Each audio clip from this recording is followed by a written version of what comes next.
Hey guys, welcome to my second video. Today I'm doing the writer tag. I technically didn't get tagged, but that's okay, we're gonna do it anyway. So I'm going to be answering 10 questions about myself, as me as an author and a writer. So let's get to it. Question number 1, where is your favorite place to write?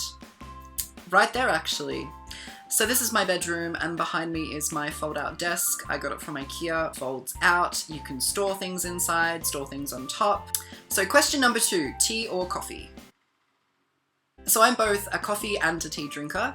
I'm the type of person that needs a cup of coffee in the morning to function. In my house we have a saying, don't speak to Jacob BC, so before coffee. I'm kind of a Grinch without it. But when I do write, I love chai. So I work at a tea shop in Melbourne called T2, and they have a tea called Choc Chip Chai. And when I write, I find that I'm most productive when I drink that. Question number 3, favorite book of all time? As you can see by a sneak peek of my bookshelf, I have lots of books and I do love to read, but unfortunately I don't love to read as much as I love to write. I think Jenna Moreci hit the nail on the head when she said that she's a type of writer who likes to write stories that don't exist yet, and I'm very much the same. Okay, so question number 4, NaNoWriMo or no? I've never done NaNoWriMo. I didn't know about it until last year, so for all of you who don't know, NaNoWriMo stands for National Writers Month and it's in the month of November. I'm going to give NaNoWriMo a shot this year because I think the best thing about it is that there is a connectedness within the community during the month of November. I'm looking forward to hopefully meeting people in my area. Hopefully we can get together for a bit of a write-up and yeah. Question number 5. What genre would you write in if you have no restrictions? So I've written in quite a lot of genres. Everything from romance to sci-fi to adult fantasy to teenage fiction, and I do like writing in all of them. I would really love to dabble in young adult romance and crime, possibly at a later stage, but I think if I had to write in one genre with no restrictions, it would definitely be fantasy. I think it's what I'm good at. I love character building in those worlds, and yeah. Question 6. If you had any superpower, what would it be? I think I'm going to have to steal Kim Chance's superpower here and say endless energy.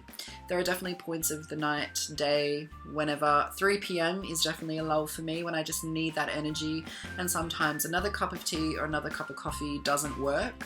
Aside from me drinking tea and coffee, I have caffeine sensitivity, so if I drink a coffee after 7 p.m, I'll be wired until 2, 3 a.m, and that's great if I need to do a writing binge. Not so great if I need to go to work the next day at 8 a.m.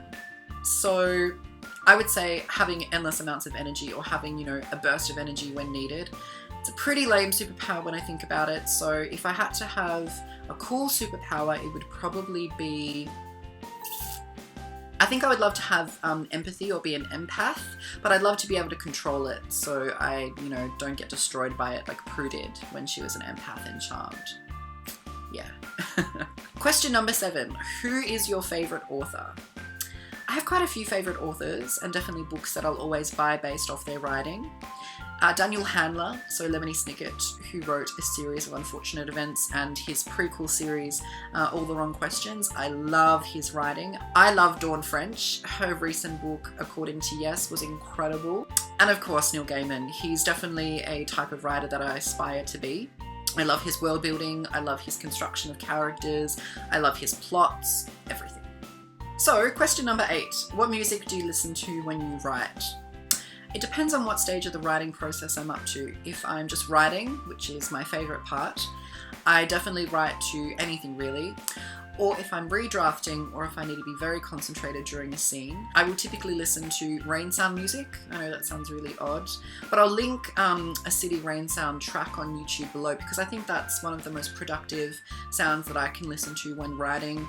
I love the sound of rain. I find it very relaxing. Then I just listen to some chill out music on Spotify. So they have a focus section and I like to listen to a lot of cinematic soundtracks, lots of natural or electronic concentration playlists.